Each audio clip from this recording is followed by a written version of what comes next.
Тэр хүнлэг зөөлөн сэтгэлтэй, ээлдэг төлөв зантай нэгт нэмбай хүн байсан. Тэр үргэлж бусдын төлөө санаа тавьдаг. Хүн ардынхаа эрүүл мэндийг хамгаалах үйлс сэтгэл зүтгэл амьдралаа зориулж ажилдаг. Өөрийгөө хөгжүүлж, сурч мэдснээ бусадтайгаа хуваалцаж, хамтран зүтгэгчдэд төшиг тулгуур болж явсан. Хамгийн гол нь тэр сайн хань, сайн аав байсан юм. Хань ижил өр хүүхэд, найз нөхөд хамтран зүтгэгчд багш шавийн барилдлагатай эрдэмтэн мэрэгдгээд олон хүн түүнийг ийм тодорхойлж. Энэ бол бүтээсэн үйлстэй, бахархах түүхтэй, энгийн нэгэн Монгол ир. Хүнийг гавьяа тэмж, ангаах ухааны доктор, ядмын мөнх чулуун юм. Ангаах ухааны салбар түүний дотор мэрэгчлээс шалтгааллах өвчин судлалыг Монголд хөгжүүлэхэд бүхий л амьдралаа зориулж өөрийн гисэн тод зам мөрийг үлдээсэн энэ хүний талаар чадан ядан өгүүлэхээр зориглолоо. Эрхэн таныг мөнх чулуун эмчийн амьдралын нэгэхэн хэсгээр аялахыг урьж байна. Бодолт бүдэрсэн тухайн өгөөд өнөрлөмөр.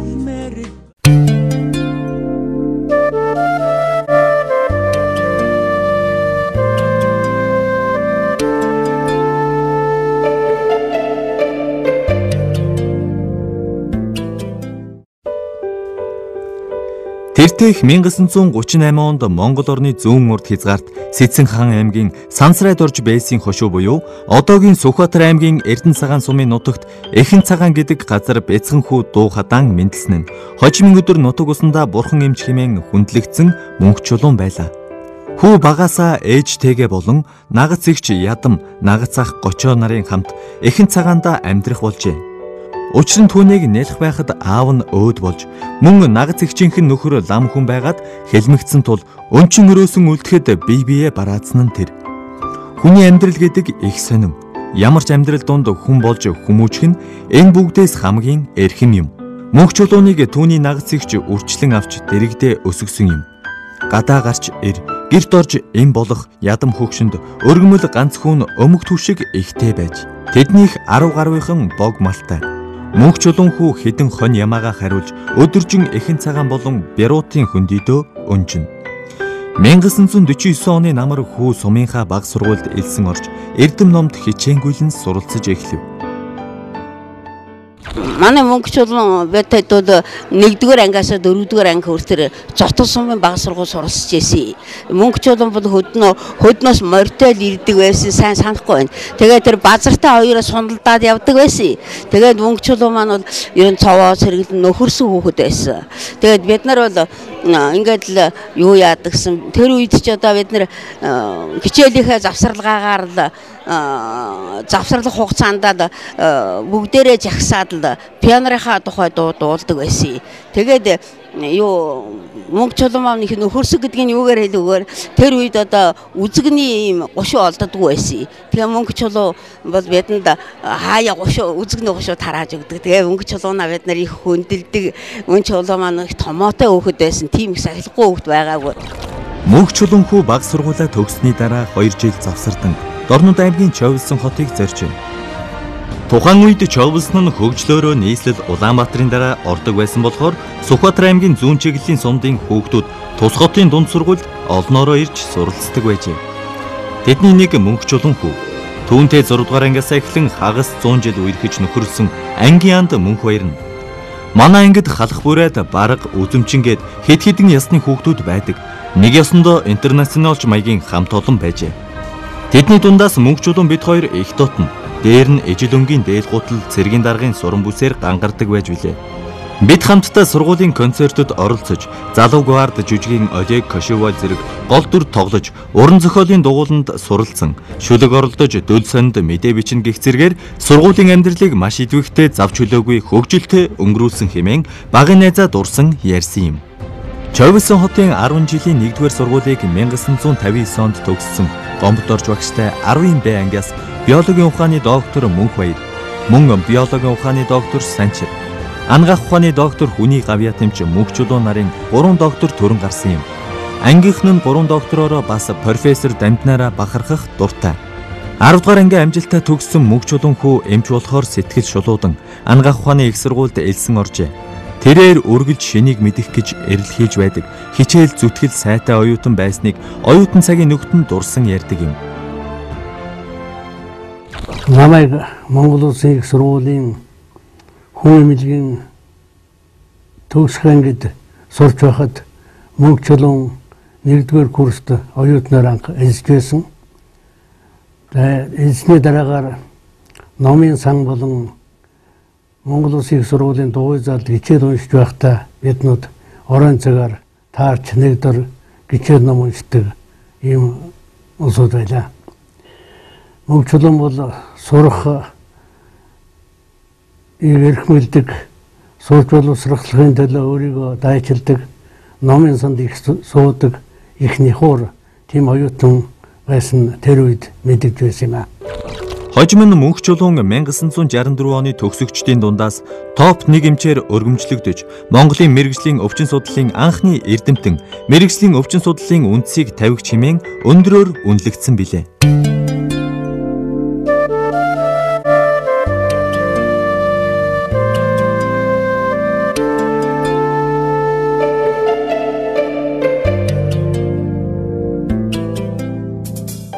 (1964 оны 100 ангаах ухааны дээд сургуулийг төгсмөгцөө клиникийн төв эмнэлэгт хуваарлагдсан байдаг. Гэвч оюутны ширээний цаанаас үерхэж эхэлсэн найз бүсгүй нь налах дүүргийн нэгдсэн эмнэлэгт хуваарлагдсан тул тухайн үеийн гэгэрлийн яамд хүсэлт гарган байж хуваараас солиулан хайртай бүсгийнхээ хойноос ирсэн гэдэг.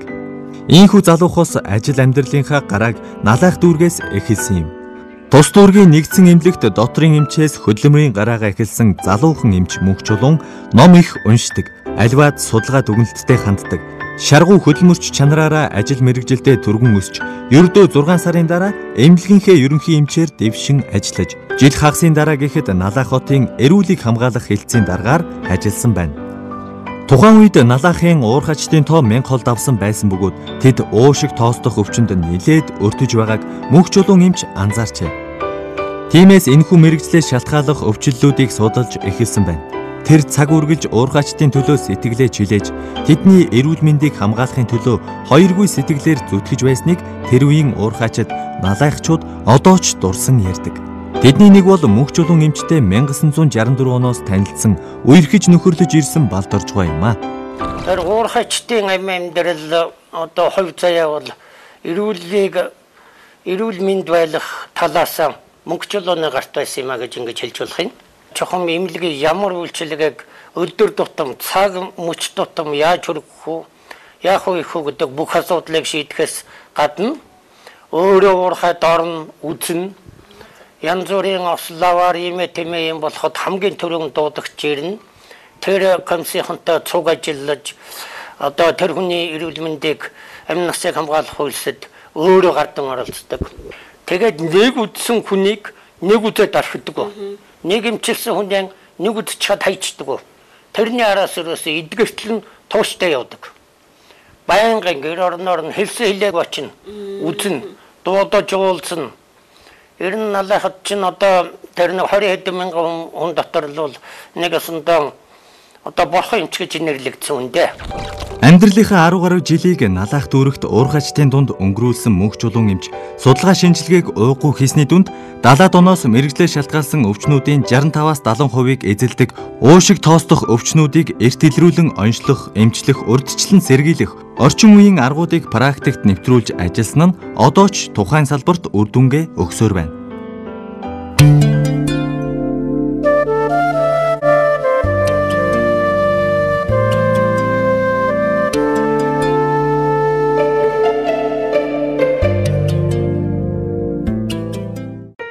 Мөнх чулуун эмч 1977 оноос улсын үйлдвэрийн эмнэлэг, мэрэгжлийн өвчний улсын диспансерийн даргаар томилогджээ.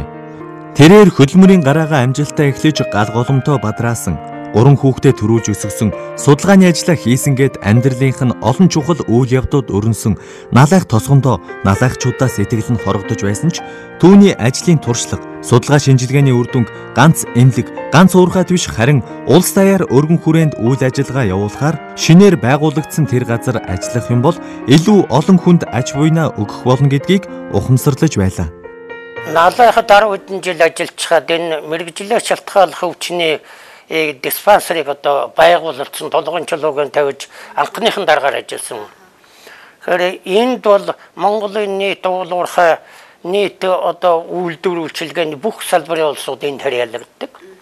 Тэгэхээр энэ улсуудын мэрэгжлээ шалтгааллах, өвчнийг онцлох, тэрний үнэн зөвийг тодорхойлох, эрүүл мэндийг хамгаалах, тэрийг урт наслуулах энэ үйлсэд одоо бүх амьдралаа зориулсан.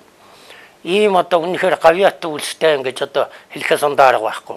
Хоног төхөөрөмж лабораторийг бол бүгдийг мөнгө чулуун дараагаар хийж сэргээж тусгай лабораториудтай болгосон, тусгай мэрэгжлийн эмчнэртэй болгосон, улсын хэмжээгээр уурхайн ажилчдын одоо үйлдвэрийн ажилтны эрүүл мэндийг сахихталаар их хөөцөлдсөн дөө. За тэгээд орчин сэргийлэх болоод юунаас тэр групп тогтоох гэх мэтийн ажлуудыг анх сэдэж, бүлгэлж одоо журамлаж их эмхэл зэгцэлсэн. Одоо тэргээр л ажиллаж явдаг. Мөнх чулуун эмч 1979 онд уурхайчдын уушиг тоосч хөвчнийг эртэлрүүлэн онцлохын сэдвээр ангаах ухааны докторийн зэрэг хамгаалсан юм. Маш ярвигтай хэрнээ онцгой ач холбогдол бүхий энэ сэдвийг сонгосон нь зөвхөн нэр төрийн төлөөх хэрэг биш. Хамгийн гол нь амьдралд зайлшгүй нэвтрүүлэх хэрэгтэй гэж үзснийг байлаа. Түүний эрдмийн ажлыг удирдсан доктор профессор Гавьяат эмч Өзий Хутаг багш шавийнхаа талаар нэг шийдээд нэг юм хийгээвэл ерөөсөн маш их зүтгэж хийдэг. Цаана гарахын төлөө ажилдаг. Гоомоо хийхгүй. Ер нь их ултай суурьтай хийн. Ном зохио холбогдох ном зохиолыг маш сайн уншин. Янз бүрийн санаа санал дэвшүүл сэдэж надтай зөвлөгөө өгнө. Тэр нь их том сөрхөн хүн байсан л да. Энэ ч болгоомод маш тодорхой конкретний санал өгч энэ саналуудыг нэгтгэхийн дүгнэлтэд зөвлөгөөний шийдвэр гаргахтай анхаарах хэрэгтэй. Өнөөдрийн зөвлөгөө ихсхийн өмнөд бэлтгэл асуудал анхаарах юм байна. Ядмын мөнх чулуун мэрэгсэн эмч төдийгүй сайн удирдагч байсан гэдгийг хамт ажиллаж байсан үе үеийн нөхд нь нэгэн дуугаар хэлнэ. Тэрээр хамтран зүтгэгчдийнхээ хувьд нөмөр нөөлөгтэй дарга байхаас гадна дотны нөхөр зөвлөгч нь болж чаддаг байж. Мэргэжлийн өвчний одоо диспансерт уушиг тоосдох өвчтэй улсуудын одоо шинжилгээг одоо уушны бичлэг хийх шаардлага гарч ирсэн. Тэгээд намайг одоо оюун цэцэг гэдэг эмчтэй налайхад мөнх чулуун эмчдэр очиж суралцаад ирж явуулсан. Тэгээд тэнд очиж би одоо 21 хоног суралцаад тэгээд эргэж ирээд энэ уушныхаа бичлэгийг дэлгэрүүлж энд одоо бичсэн. За чи уушны бичлэг хийхдээ зөв оновчтой хийшүү буруу хийж болохгүй. Цаан чинь 8 хүүхэдтэй казахын амьдрал байгаа шүү гэж бодож байгаа л бичиж байгаарэ гэж хэлж ирсэн. Тэр нь бол одоо нэр үнэнхээр хүний төлөө намайг чинь хүний төлөө хүний төлөө ажилтгийн шүү гэдэг тэр сургаал нэг сайхан байсан. Эмч нар ихэнх тохиолдолд хотын эмнэлэг тэр тусмаа томоохон клиник эмнэлгүүдэд мэрэгжил дэвшлүүлдэг. Гэтэл хотоос мэрэгжлийн өвчний диспансерын эмч лаборантаа дагуулад налах дүүргийн эмчээс суралцахаар очисон энэ түүх мөнх чулуун эмчийн мэдлэгийн цар ажлын туршлага хичнээн их болохыг харуулна. Энэ хүнийг Ажаа гэдэг. Тэр Сүхбаатар аймгийн нэгдсэн эмнэлэгт ажиллаж байгаад 1975 оноос Улаанбаатар хотод шилжин ирж мэрэгжлээ шалтгааллах өвчин судлалын төвд рентгений эмчээр ажиллах болжээ.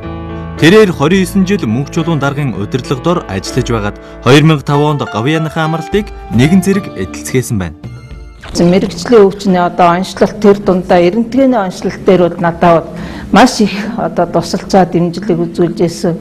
Янз бүрийн одоо рентгенээр ууршгийг яаж онцлох вэ гэдэг дээр болохоор янз бүрийн аргуудыг бид хоёр хамтарч хийж ирсэн. Ер нь бол мэргэжлийн хувьд бол мэргэжлийн өвчнийхээ хувьд бол одоо Монголд л нэг л дээ. Мөнх чулуун эмчтэй мөр зэрэгцсэн ажиллаж байсан бас нэгэн нутгийн бүсгүй нь Буд.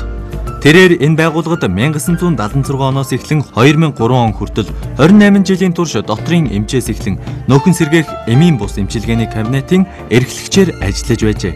Манай эмнэлэг бол онцлог нь дандаа хөдөөгөр үзлэг шинжилгээ хийж явдаг. Тэгээ энэ үедүүл ингээд дарга дандаа хамт явна. Явхтаа бол бид нарт маш өвлгөр дөөрэлтэй. Тэнд бол одоо ажлаа яаж эхлэх вэ? Цагийг яаж баримтлах вэ? Хүнтэй яаж харьцах вэ? Бичиг баримтыг яаж бүрдүүлэх вэ? За өөрсдөө хувийн зүгээсээ яаж хувцдах вэ? Яаж идэж уух вэ? Яаж амрах вэ? Тэр болгоныг хүний аав ээж шиг бүгдийг одоо хэлж сургадаг. Тийм сайхан хүн байсан юм аа. Мөнх чулуун докторийн хамгийн отхон шав бол Бурмаа эмч юм. маш олон эмч нарыг мэрэгжлийн өвчтөд судлаач мэрэгчлээ төгсгсөн, сургасан, мэрэгшүүлсэн ийм гавьяатай хүн байгаа. Тэгэхээр би энэ багш нараас хамгийн сүүлийн отгон шиг болж иржсэн бас баяртай байдаг. Их нямбай ажил хэрэгж одоо хийсэн ажлыгаа дуусгадаг ийм нандин чанарууд нь одоо бидэрт ялтч өвлөж үлдсэн. Мөнх чулуун докторийн гэр бүл өр хүүхдүүд нь аавынхаа нэрэмжит санг үүсгэн байгуулж эхлүүлсэн ажлуудыг нь үргэлжлүүлэхээр түүний ажиллаж байсан хөдөлмөрийн нөхцөл мэрэгжлийн өвчин судлалын үндэсний төвтэй хэдийн хамтран ажиллаад эхэлжээ. Мөнх чулуун сангаас хамгийн түрүүнд хийсэн ажил бол уг төвийн эмч мэрэгжилтнүүдийг мэрэгжлийн зөвлөмж, гарын авлага, ном тохиомлоор хангах зорилгоор аавынхаа нээсэн номын санг сэргээсэн байна. Мөнх чулуун докторч бас жухам үүнийг л хүсэх байсан бизээ. Ер нь эмч нар цалин багтаа учраа мэрэгжлийн ном зохиол гадаадаас авч уншиж судлах боломж тун ховор байдаг. Түүнчлэн энэ чиглэлийн ном бусад номын санд бараг байдаггүй учраа өөрийн байгууллага дээр байлгах нь салбарын хөгжилд ихээхэн ач холбогдолтой болохыг хүүхдүүд нь олж харжээ. Мэргэжлийн шалтгааллах өвчин хөдөлмөрийн эрүүл мэндийн чиглэлээр байгаа бүх хэвлэл мэдээллийг одоо нэг дор цуглуулж чадсан. За нэг дороос одоо энэ чиглэлээр сонирхож байгаа бүх асуудлаа нэг дороос авч чадхгүйсэн юм одоо улсын хэмжээний том намын сантаа болсонтой бол бид нар маш их баяртай байна. Монгол улсын үйлдвэрийн эмнэлэг мэрэгжлийн өвчний албыг хөгжүүлж, бэхжүүлэх үйлсэд 40 гаруй жил эдвэх зүтгэлтэй үр бүтээлтэй ажилласан энэ чиглэлийн анхны эрдэмтэн ангаах ухааны доктор Ядмын мөнх чулууны хөдөлмөрийг төр үнэлж, Монгол улсын хүний гавьяа тэмч цолоор 2005 онд шагнасан төдийгүй ард түмэн нь мэрэгжлээ шалтгааллахын хэмээх дуурсгах нэрийг хайрлсан юм а.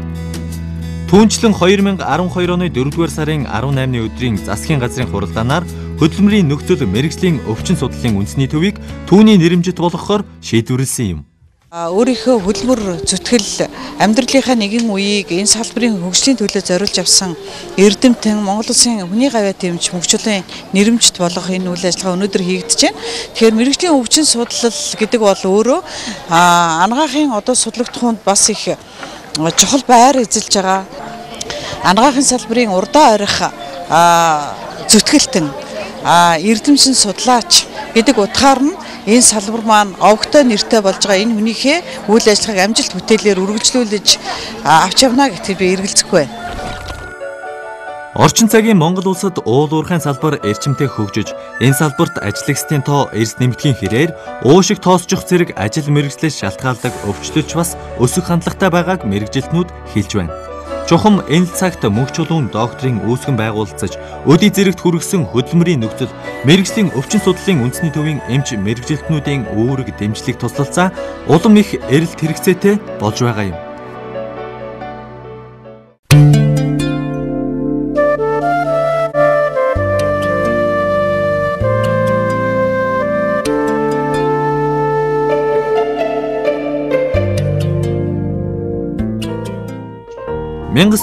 онд мөнх чулуун доктор Монгол улсын хөдөлмөрийн баатар төрийн сойрхол дэмч клиникийн профессор Нямхүүгийн хамт дайны дараах Кампучи улсад эмнэлгийн тусламж үзүүлэх олон улсын эмч нарын багт орж зүрх судасны эмчээр ажилласан юм. Тухайн үед Кампучи улс дайны хөлд нэрвэгдэж хоол хүнсний хомсдолд ороод байсан цаг. Мөн дээр нь Пол Потын цэргүүд зүхтахдаа хамаг худаг усыг нь хордуулсны улмаас гидсний өвчин хаасайгүй тархаад байж. Ийм хүнд үед эмчийн үүргээ нэр төртөө биелүүлсэн хоёр доктор маань дэлхийн ардчилсан залуучуудын холбооны сайшаалын үнэмлэхээр шагнуулж байжээ. Энэ хэцүү бөгөөд нэр хүндтэй ажилд оролцохын тулд тэр үеийн хатуу чанга хяналт шалгалтыг даван туулах шаардлага тулгарч байсан нь мэдээж. Түүнчлэн Налах дүүрэг болон Улаанбаатар хотын депутатаар удаа дараа сонгогдсон олон түмнийхээ итгэл найдварыг хүлээж байжээ. Мөнх чулуун доктор эрхэлсэн ажилдаа мэрэгшиж, хамт олонныхоо хүндэтгэлийг хүлээн нийгмийн амьдралд ч эдвэхтэй оролцож, үргэлж тэргүүн шугамд давшиж явсны нууц нь маш энгийн. Хувийн маш өндөр их дэг жоромтой. Ажлын өрөө нэгэхэд бол энэ тэнд ерөөсөө эмх замбраагүй ном дэвтэр үзэг харандаа одоо юм бол байна гэж байхгүй. Остоо ширээнүүд цэв цэвэрхэн цэмбигээд л ерөөсөө бичих юм нь хаана байна, унших юм нь хаа байна, одоо судлах юм нь хаа байна. Бүгд эмх зэгцтэй юм байдаг. Тэр талаараа бол онцгой гайхамшигтай хүн байсан. Маш жижигхэн дэвтэр одоо байнгын карманд нь явж яадаг. Тэрийг гаргаж ирээд мартахгүй тулд байдаг бах.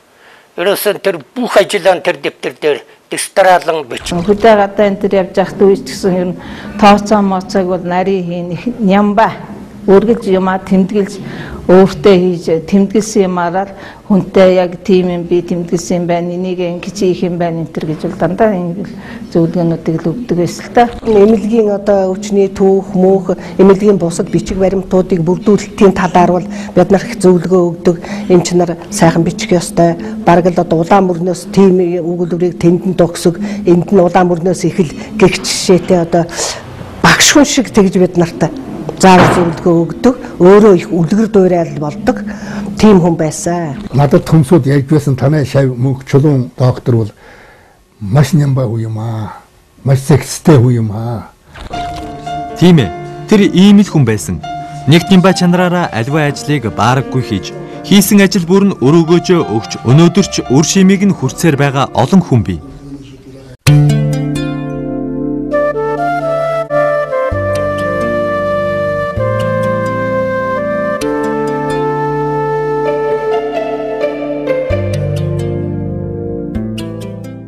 За би ингээд одоо дүүнэртэйгээ шагнаатайгаа цатхан ууланда гарахаар мөрөхөөр одоо ингээд ирчээд байна.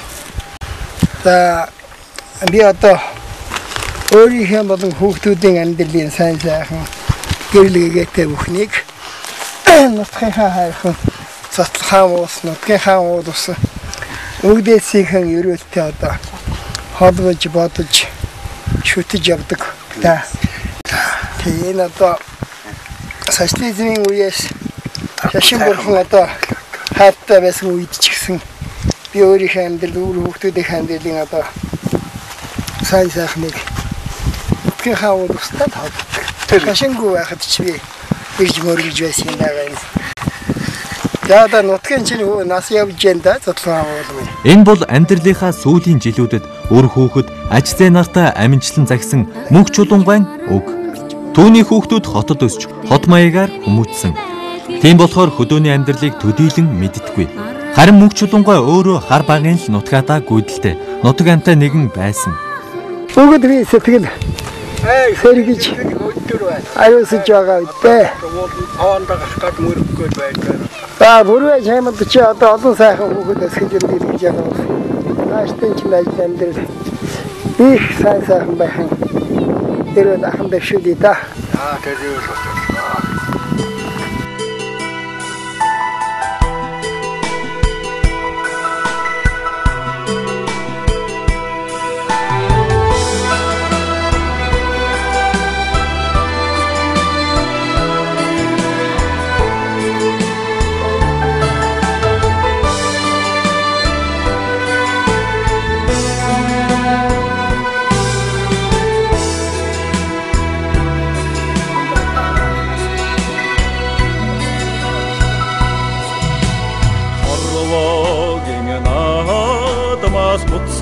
гэж үдээ итгэж чадахгүй юмда хоньнд өндөг номхон хэрэн ичил дундаа яванда хонгри волны мусан мен урстагара бурсада байна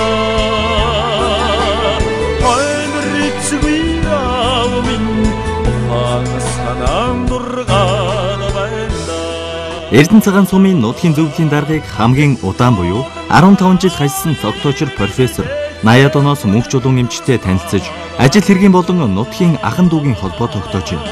Цогтоочоргойн толгойлдог нутгийн зөвлөлийн бүрэлдэхүүнд мөнх чулуун докторч бас байсан бөгөөд тухайн үед төвийнхөө зааланд зөвлөлийнхнийгөө цуглуулan ажил төрлөө явуулдаг байсан талаар цогтоочоргой дурсаж байсан юм. Эмчийн хувьд бол хөнгөлөг юм их чанартай. Ялангуяа Эрдэнэ цагаан сумын эмнэлгийн одоо боловсронгчдээр хангах тэнийг одоо машин одоо олгож дээш нь тавьж машин олгуулсан тэнд байнга очиж эмнэлгийн үйлчлэгийг одоо хийдэг. Тэгээд өвчтнүүдэд гаргаад тэгээд одоо тэдний ямар эмчилгээ шаардлагатай байна уу, тэнд нэмэх юм уу, ийд хотод нэмэх юм уу, энтэйг тусалдаг ийм одоо хүн байсан. Мөнх чулуунгаа нутагтаа очихороо заавал орж гардаг, бууж морддог айлуудын нэг бол Оргоо сумэгийнх. Түүний гэргийн наран туяа сумын холбооны газрын дарга байж Хотод суурилсан мөнх чулуун байсгээл эгчтэйгээ холбоо барихаар утас зохино. Тэр тоолонд дулам сүрэн эгчид дүүгийнхэн дуудлагыг дамжуулах үүрэг наран туяад хоногдно. Тийм ч учраас нараа эгч өөрийгөө мөнх чулуунгаан суурин төлөөлөгч хэмээн нэрлэх дуртай байж 2001 оны тэрүүл Эрдэнэ цагаан суманд айхтар цуд бас шүлхийн нүүрлэж тэр үеэр нараа эгчийн ээжийнх нь би жилээрхэж аз болоход мөнх чулуун эмч нутагтаа очих таарч гин. Манай нутгийнхан ч одоо мөнх чулуун гол үзүүлвэл бараг л хэлсүүгээр нэтгэждэг л хүмүүс байсан юм чинь. Тэгээ би нэг гуйгаад л одоо цас ухаан барин байж л ээж рүү аваад очлоо. Тэгсэн чинь ээжд ингэж хэлсэн. За та бол өгөх болоогүй. Одоо ерөөсөө ингэж мөдхөн цас алаг тарлан болоод ирмэгц. Аргаа өөрөөд хонгорынхоо голыг дагаад аргалдаа түүгээд яв. Тэглээлүүл эрүүлжлээ штэ гэд. Тэгсэн чинь ээж ерөөсөө сэтгэл нь хөнгөрөөд л үгүй нэрэ мөнгчлэн эмч намайг өгөхгүй гэсэн юм чи би өгөхгүй юм байна гэж. Одоо ээж минь 75 үрдсэн. Ануухай хэвээрэл байж гин. Багийн эмчнэр явахгүй газар л баг мөнгчлэнгагийн тэндээс морьтой амлтай машинтай моциклтай хүн дуудаж ирдэг. Тэр болгонд л дандаа явж идэг. Тэр минь хүүхэд нь өвччих гин энэ мань авгаан амарчих гэж нэгэ би ерөөсөө очихгүй болохгүй гэж дандаа тэгж явдаг. Тийм хүн байлаа. Мөнх чулуунгай Сүхбаатар аймагт цаашлаад сумандаа очих бүртээ яг л албан томилолтоор очисон эмч мэт ажиллаа хийсээр л байсан. Гэхдээ түүний албан бус өөрөг зөвхөн мэрэгжлийнх нь ажиллаар хязгаарлагдахгүй тэр хаач явсан хэн нэгний өмнөөс ажлыг нь бүтээж өгөх гэж хөөцөлдөнө.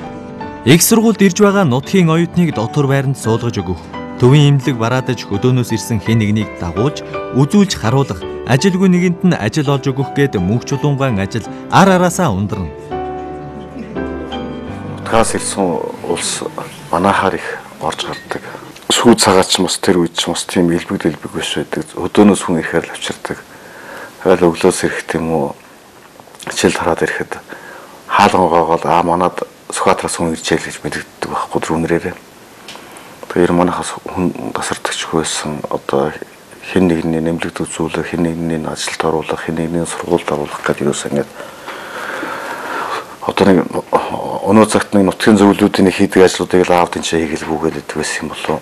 Миний эгч игнингийн цензор гэж хүн байсан.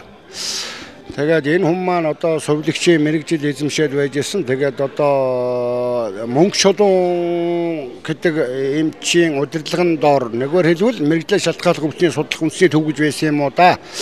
Тэнд миний эгчийг одоо ажилд авч ер нь амьдралынхаа одоо ер нь тэр тэтгэврт гарan гартлаа бол тэр хүнтэй бас цуг ажиллаж байсан юм аа. Мөнх чулуунгаан 80-аад оноос 90 хэдэн оны хүртэл Эрдэнэ цагаан сумын нутгийн зөвлөлийг удирдах явсан хүн. Тухайн үедээ нутаг орон руу хандсан олон ажлыг зохион байгуулахын зэрэгцээ Улаанбаатар дахь нутгийнхаа уугуул иргэдтэй хамтарч ажиллан тэдний нөөц бололцоог нутаг руугаа чиглүүлэхэд ихээхэн анхаардаг байж. Түүний эхлүүлсэн томоохон ажлуудын нэг бол эцэг эхээс оноосон нэр нь Галсан даш. Номын нэр нь Агван Лувсан данзан хэмээх югзэр худагтын талаарх судалгаа юм. Галсан даш нь халахын Сэцэнхан аймгийн Харьяат Жамсран жавын 2 дугаар хүү болон мэндэлсэн бөгөөд 5 настайдаа буюу 1874 онд хувилгаанаар тодорч 30 наснда халахын тамхтай 13 худагтын нэгээр заларч хожим 1913 онд богд гэгэний зарилгаар Монголын зүүн хязгаарыг тохинуулах сайлаар томилогдож байсан юм. Харамсалтай нь энэ хүний талаар саяхны хүртэл мэдэхгүй хүн цөөнгүй байсан. Тэгвэл мартагдсан түүхийг сануулж, шашин төрийн нэрт зүтгэлтэн энэ хүний талаар судалгаа хийн. Орон нутгатаа хөшөөг нь босгож, сумынхаа сургуулийг түүний нэрэмжит болгох гээд баггүй ажлыг эхлүүлсэн хүн бол мөнх чулуун доктор юм. Тэрээр югзэр худагтыг сонирхох болсон ч бас учиртай. Түүнийхэн дулам сүрэнгийн наг зах омбол байна. Югзэр худагтын 33 шаврангийн нэг буюу дээрээсээ 3 бичигддэг шавн байж. Нутаг усандаа чадaltaй лам хэмээн хүндлэгддэг байсан омболой амба дулам сүрэн мөнх чулуун нартай ихэд ойр дотн байсан болохоор багшийнхаа тухай сонирхолтой түүхүүдийг хуучилдаг байсан юмсан ч. Чухам энэ л үеэс тамхтай 13 худагтын нэг энэ хүний талаар нарийн судалж дурсгалыг нь мөнхжүүлэх бодол мөнх чулуунгайд төрсөн гэдэг. Одоо Сүхбаатар аймгийнхан дотроо Эрдэнэ цагаан нутаг Сүхбаатар сумынхан бол хатгин овогтон гэдэг утгаараа бол югзэр хутагтаа шүтдэг. Тэгээд энэ хүн бол их алдар гавьяатай тодорхой одоо экологийн менежменттэй олон хэлтэй их одоо нэр хүндтэй хүн байсныг бол одоо анх гаргаж тавьсан хүн нь югзэр мөнгөчлөө юм чинь байгаа юм шүү дээ. Югсүр хотогт Афган лувсан данцанг судлах ажил одоо ч үргэлжилж байгаа. Энэ ажлыг мөнх чулуунгаан үр хүүхдүүд Югсүр хотогт нийгэмлэгтэй хамтран зохион байгуулж байна. Монгол сэтгэлгээтэй нутаг нугаа гэсэн уул аваагаа их дахиж шүтдэг. Хамгийн гол нь хүнлэг хүн байсныг л би хэзээж мартаж чаддаггүй.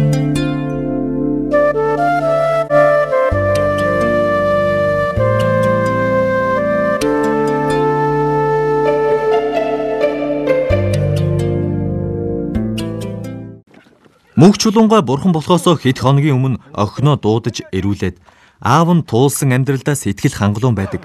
Хүсч байсан мэрэгчлээ эзэмшиж, өр бүтээлдээ ажиллаа. Сайн хантай учирч насаараа хамт амьдралаа. 3 хүүхдээ сайн өсгөж хүмүүжүүлж, ач зээнараа ч өсч торнож, амжилттай суралцахыг ч үзлээ. Та нарынхаа хайр халамжийг мэдэрлээ. Ер нь амьдралдаа үзий харъя эдлий гэсэн бүхэн маань биелсэн. Хамгийн гол нь өр хүүхдүүдэд зөв замаар амьдрна гэдэгт бүрэн итгэлээ. Аавд нь одоо дутуу юм огт байхгүй хэмээн хэлж байж. Амьдралынхаа туршид мэрэгжлээ шалтгаалах өвчлөлийн талаар судалж ирсэн түнд уурхаачдад түгээмэл тохиолддог уушигны өвчний хүнд хэлбэр илэрч удалгүй амийг нь аваад утсан юм. Түүнийг эргээд уламсурн насаараа ангаах ухааны салбарт ажилласан бактериологийн лабораторийн их хэмж. Эр нөхрийнхөө амьдралын гол түвшиг тулгуур нь болж 2 хүү охиноо өсгөж мөн тэдний хүүхдүүдийг нь өсгсөн буянтай буурал. Миний ханилын гэрийн одоо их халамжтай сайн хойсаа хүүхдүүдийнхээ сурлаг хөдөлмөрийн төлөө одоо бүх хүчээр ажилладаг. Нутагтаа бол одоо яста амин голын хайртай ганц өгчтэй эгч болоод нутгийнхаа төлөө бол яста л хамаг сэтгэлээ зориулдаг үргэлж тийш анхаарал тавьдаг хүн байсан да. Тэ. Миний апл ер нь хүүхэд хүмүүжүүлэх тал дээрээс мөнгөчлөнөөс харамжаа мөнгөчлөн шиг хүүхдээ хүмүүжүүлдэг тэ сайн байхгүй ярьдаг байсан. Дулам сүрэнгүй хань хүүхдүүдээ баг байхаас нь эхлээд насанд нь тохирсон хялбар ажил хариуцуулаад биелэлтийг нь шалгаж занссан аж. Мөн тэдний боловсролд онцгой анхаарч ирсний дүнд ууганхүү зоригт нь инженер эдийн засагч, охин мөнх цэцэг нь боловсролын мастер, одхонхүү мөнх жаргал нь мис заслын эмч болж тэдний хүүхдүүд нь ч цөм өндөр боловсрол эзэмшиж явна. Багаан тусламжийг харахад бол аав бидний хүмүүжүүлэхтэй бол ингэдэг за гэж өгүүлж хэлэхээсээ илүү нэг тийм өөрийнхөө өөрийг авчгаа тэр байдлаараа үлгэрлэн дуурайлж дагуулж хүмүүжүүлдэг байсан юм да. Бид нарт бүгдээрэнд нь л одоо дамжин шилжиж явж байгаа. Мөнх чулуунгаа маш олон талын авьяастай фото зураг, видео бичлэг хийсээр байгаад гэр бүлийн түүхийн архив үлдээсэн гэж хэлж болно. Ер нь техникт дөртэй, түүнчлэн уран зураг амьтны ертөнд сонирхон. Спортоос бокс үндэсний бүх сумаа сонирхон үздэг залуудаа теннис, шаггүй тоглож өгдөг хүүхдүүдтэй ч заажгалдаг байж. Мөн урлагт дуртай. Баянхуур хөгжмөөр сонгодог бүтээлүүдээс тоглосон магнитофоны бичлэгүүд нь одоо хүртэл хадгалагддаг. Тэр мэрэгчлээсээ гадна ер нь тал бүрийн авьяастай хүн байжээ. Аавынхаа зүс царай бие галбар авьяас сонирхлыг нь дуурайж, эзэмсэн мэрэгчлийг нь хүртэл өвлсөн отгонхүү мөнх жаргал нэгэнтээ аав маань илүү хялбар аргаар амьдарч болох байсан ч ажил мэрэгчлэлээ тууштай үнэн ч үлдсэн хэмээн хэлж билээ. За ингээд барайд шүү яг удаа нөхөө жил рахын уртаараа одоо битүүлдэ. Тэгээд бүгдээрээ масуугаад тэгээд нийслэлийн хавруудаас таа буусан трэй чийгээд нэг усчнэгээр ингээд хөвгтөлтэйгээ битүүлэг хийж байна да. Энэ жил ч одоо хүүхэд сургуульд өгдөг амтыг ажлыг би хариуцж байгаа. Хүүхдүүд хөгжмөн хэмжээнд хол явдаг учраас Гомдсон Улаанбаатарт нэрээ би масуугаад байгаа. Гавья тэмч маань тэтгэврт гарсныхаа дараа Москвад охиныдоо амьдрах болов. Ингэхдээ Зэ нартаа Москва хотын түүхэн газруудыг танилцуулж, сонирхолтой түүх ярьж өгдөг байлаа. Мөн уран зургийн галерей, балет, дуур, баянхуур хөгжмийн концерт үзүүлэхэж мартахгүй. Түүний зугаалах дуртай газар бол Улаан талбай, Арбатын гудамж, Горький нэрмжит парк, зоопарк. 7 хоногт 2 удаа заавал очдог газар бол Арбатын номын дэлгүүр, бас Фрунзенскай дээр байдаг Ангаахын номын дэлгүүр байжээ. Энэ тухай охин мөнх цэцэг нь аав маань биднийг баг байхад орой унтахад ч өглөө сэрэхэд ч байнга л ширээнийхээ ард сууж байдагсан. Тэтгэврт гарсныхаа дараа хүртэл өдрийн дийлэнхийг ажлын ширээнийхээ ард ном уншиж, чухал гэсэн хэсгүүдээ өнгөөр ялгаж, тэмдэглэл хийж өнгөрүүлдэг байсан хэмээн дурсан ярьсан юм. Тэрээр мөн аав маань аав гэдэг үгийн мөн чанарыг гүнзгий ухамсарлаж, аавын үргийг гойд сайн биелүүлсэн. Би ааваараа бахархаж, надад ийм аав заяасан бурханд талархаж явдаг хэмээн хэлсэн билээ. Аваас хойш бид нэг аав маань байсан бол энэ асуудалд яаж хандах байсан бол гэж их боддог болсон. Миний хувьд ч гэсэн одоо ингээд альва нэг зүйл дээр шийдэл гаргахтаа аав байсан бол ер нь яаж шийдэх байсан бол гэж бодож байгаа бол тэрний дагуу шийдвэр гаргацдаг болсон. Тэгээд ер нь аавынхаа энэ олон сайхан хийж байсан үйл хэргийг үргэлжлүүлээ хүүхдүүд нь гэж л хоорондоо ярь тогтсон юм л да. Тэгэл ер нь аавынхаа нэрээр нэрийдсэн сан байгуулъя. Та сан бол нийгэм рүү хандсан дандаа хэрэгтэй зүйл хийж явдаг. Ашигын бус байдаг. Энэ сан нөрөө үеийн үед бидний одоо хүүхдэн тэр энэ нэг өвгдөөцөө хүндлэх энэ үйл хэрэг дээр оролцож ажилласнараа өөрөөсөө хүмүүжүүлэх гэсэн бас хэрэгтэй юм болов. Тэр нийгэмдээ ач тустай олон зүйлийг хийх гэж бодож сан байгуулсан. Эцгийн үргэлжлэл болсон хүү их нутгийнхаа хөгжлийн төлөө өдгөө ажил амьдралаа зориулсаар явна. Балчир багаасаа Эрдэм номд тэмүүлсээр ирсэн мөнх чулуун сайхан мэрэгжил эзэмшиж, түүндээ эзэн болон амжилттай хөдөлмөрлөж өрх хүүхэд аж зээ нартаа үлгэр дуурайлал болж тэдэндээ хүндлэгдэн энхэн насны амьдралаа сэтгэл хангалуун туулсан юм. Эзэн хичээвэл заяа хичээх нь энэ буюу